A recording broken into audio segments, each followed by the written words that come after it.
The Legend of Zelda Echoes of Wisdom feels like a natural step after Tears of the Kingdom. After the roaring success of the latest third-person title, why not jump back to top-down adventuring? Why not make a game focusing on dungeons? And what better way to do it than to tear up the rulebook and make the player control Zelda as well? Echoes of Wisdom is a The Legend of Zelda game with a difference, that's for sure. Tasked with saving the kingdom from an overarching threat, Zelda starts out confused and imprisoned. Link is missing, rifts are appearing all over Hyrule, and it seems that the people you should normally be able to trust have gone bad, hence the prison sentence for the Princess of Hyrule.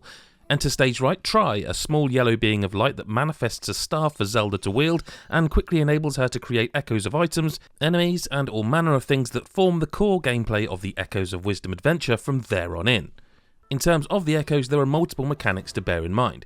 Firstly, Nintendo has curated the list of things you can collect and then echo, so it isn't a case of being able to copy anything that is or isn't nailed down. That doesn't mean there isn't some daft stuff here, and an early find of a glowing piece of meat that you can echo in order to distract enemies is just a slice of what's to come. But secondly, everything has a magic cost, so you might be enjoying the fact that you can make a staircase out of beds, but you will only be able to make a few of them at the start, as they cost 1 echo, and you can only create 3. This, like much of The Legend of Zelda Echoes of Wisdom, changes as you play, though it's one of the few criticisms I can label at it. While there are numerous side quests that you can gain more echo power this way, each time you level up the ability, it'll either be a reduction in cost to previously found items that can be echoed, or you'll gain the chance to just echo more things. The systems ultimately play into one another, but by the end of the game there's a chance you'll feel slightly underwhelmed at all the amount of echoes that you can summon. But what the echoes represent is the more interesting thing to me. In Tears of the Kingdom you're given the tools to play with everything and make anything from it. Here, it's more like Nintendo has provided the blueprints in order to solve the plethora of puzzles inside the game.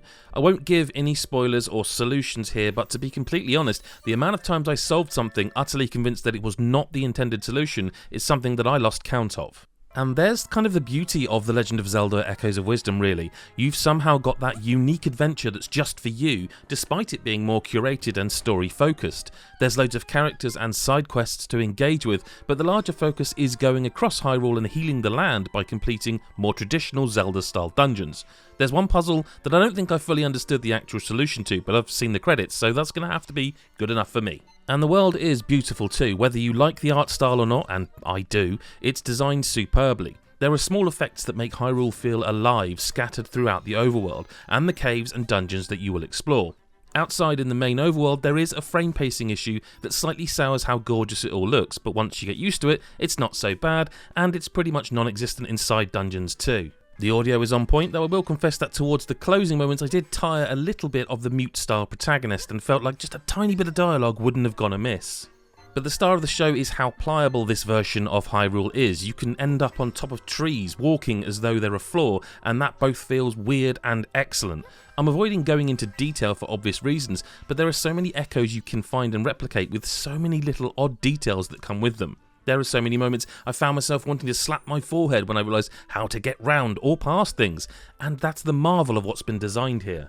That said, the side quests tend to vary from pretty strong and worthwhile to rewarding you with rupees, which just feels like an empty thing to do. The Legend of Zelda Echoes of Wisdom is a larger game overall than I expected, and while it's not Tears of the Kingdom long, it's much longer than A Link to the Past and just has much more to it overall. And look, I can't pretend that there weren't moments that I wish I could have just had direct control over combat during my time playing this. Nintendo has revealed that you can transform temporarily into Link, and this is best saved for emergencies or dungeons where you can easily replenish the magic meter needed to do so. This is also upgradable, and it plays into the story and how Zelda's combat evolves, but most of the time you will be summoning enemies you've grabbed the echoes of. They never change their animations either, so you may find yourself skirting around the battlefield waiting for the action to finish, and clicking the left trigger does target specific enemies, which speeds things up slightly. Tri's powers don't even end with echoes, however. You can also grab things and move them from a distance, but also you can allow their movement to make Zelda's motion follow them. This is mostly used in the side-scrolling elements you'll see when you go down a ladder, and it can create solutions to yet more clever puzzles. But it also means you can troll enemies with summoned spike echoes, for example, and chant "stop hitting yourself" as you use Tri to hold them in front of you, repeatedly bumping into them until they perish. Echoes of Wisdom is a surprisingly funny title, from the dialogue to the things that you can echo, and it's all the better for it. The Legend of Zelda Echoes of Wisdom is a gorgeous, brilliantly clever game that relies on the player to create solutions and feel good about themselves while doing so. A return to the dungeons of old will be a boon for many people, but the more puzzle-focused nature may put some off. I had a blast playing through The Legend of Zelda Echoes of Wisdom, and it's fantastic to see yet another unique, ingenious take on a series that is so storied. This is a great time for all and another Nintendo title that has utterly surprised me, which is why I'm giving it a 9 out of 10.